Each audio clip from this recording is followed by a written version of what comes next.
அப்பா உங்களை எதற்காக அழைத்தேன் தெரியுமா? சொன்னாதான் விஜயா, அப்பா உன்னுடைய தங்கைக்கும் தன்னை பருவம் நீங்கி மக்கள் பருவம் அடைந்து விட்டார். ஆகையால் உடனே திருமணம் செய்ய வேண்டும். எந்நாட்டு இளவரசனை ஒருவனை பார்த்து. அப்பா அது மட்டும் இல்ல, அண்ணன் வெளிநாடு படிக்க போச்சு இல்ல, வந்தது வராதுமே எனக்கு கல்யாணம் சொல்றாரு அவரு. எந்த கல்யாணம்? உனித கல்யாணம், உனித கல்யாணம், உனித கல்யாணம்.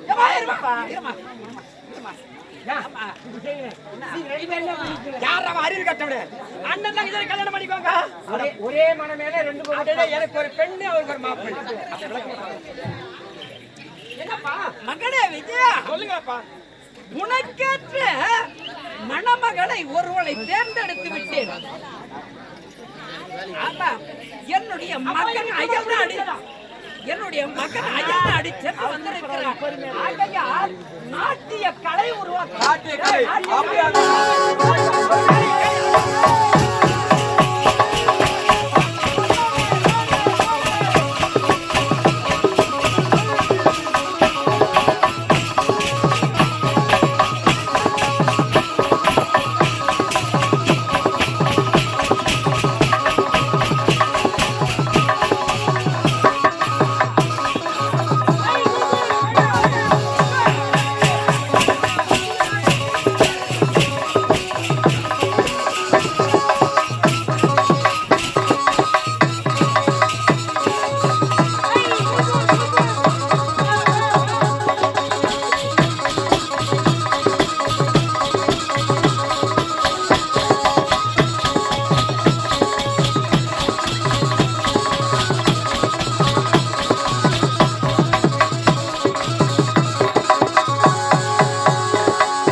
இது அல்லவாடா உங்களை பார்த்தோன்னு எனக்கு ஒரு குஷி வருது. குஷி குஷி சந்தோஷம் சந்தோஷம். நீங்க என்னுடைய மகன் அயல் நாடை சென்றார். பட்ட படிப்பை முடித்தார். நாயகன் திரும்பி இருக்கிறார். இதற்காக கலை நிகழ்ச்சியை ஏண்டா நாட்டி ஆட்டாங்க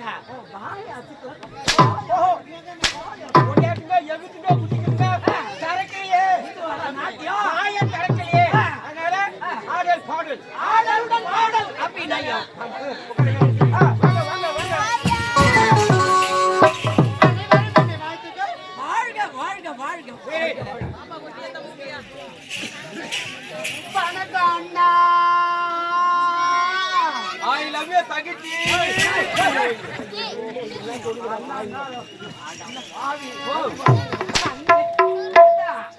அன்பாக அண்ணா என்று அழைத்தார். அதான் நானும் அன்பு ஐ லவ் யூ தங்கச்சி. என்ன ஐ லவ் யூ என்ன? அது பாசம். அது கூட உனக்கு பாசமா தெரியாது. இது? ஆமா ஆமா, பாசம்.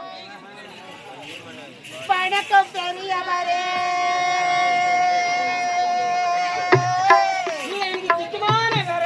ஏய், எங்க போய் பார்த்தா பெரிய வேறன்னு சொல்ற.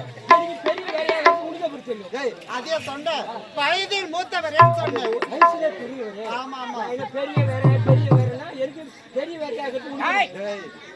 ஏண்டா என்னை அழைத்த காரணம்? என்னை அழைத்த காரணம் துணுக்கு தூங்குறதுக்கு. விட்டா போது ஓடிடுவான். அவன் தூங்குறது வேற மாதிரி ஓடி. இந்த இடத்துல நாட்டியம் சிறப்பா இருக்கணும். ஆஹா. ஆனா ஒண்ணு, என்ன உன் நாட்டியத்தை பார்த்த உடனே மத்த வேலை எப்படி இருக்கணும்? எப்படி இருக்கணும்? அப்படியே சொத்தி முக்கி வெட்டி கட்டி மத்தி நச்சும் ஒரு அளவு.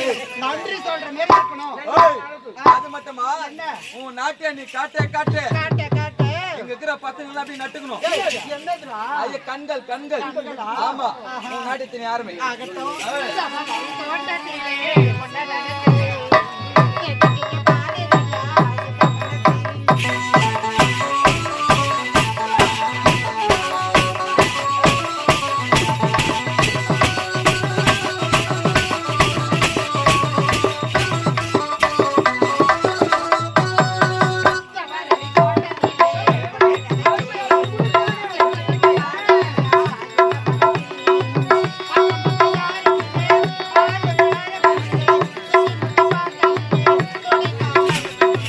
சவாலரி தோட்டத்திலே ஒன்ன நினைச்சேன் ஜனிக்கிட்ட பாடனம்மா கண்ணை விழிச்சேன்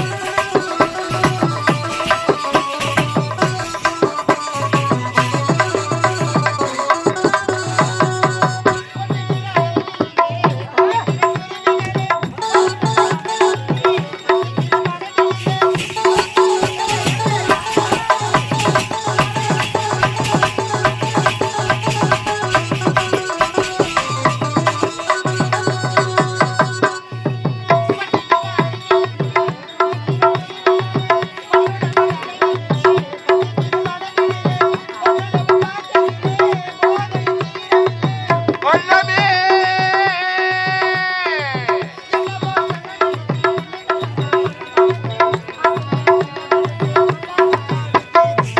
சவாலரி தோட்டத்திலே ஒன்ன நினைச்சேன்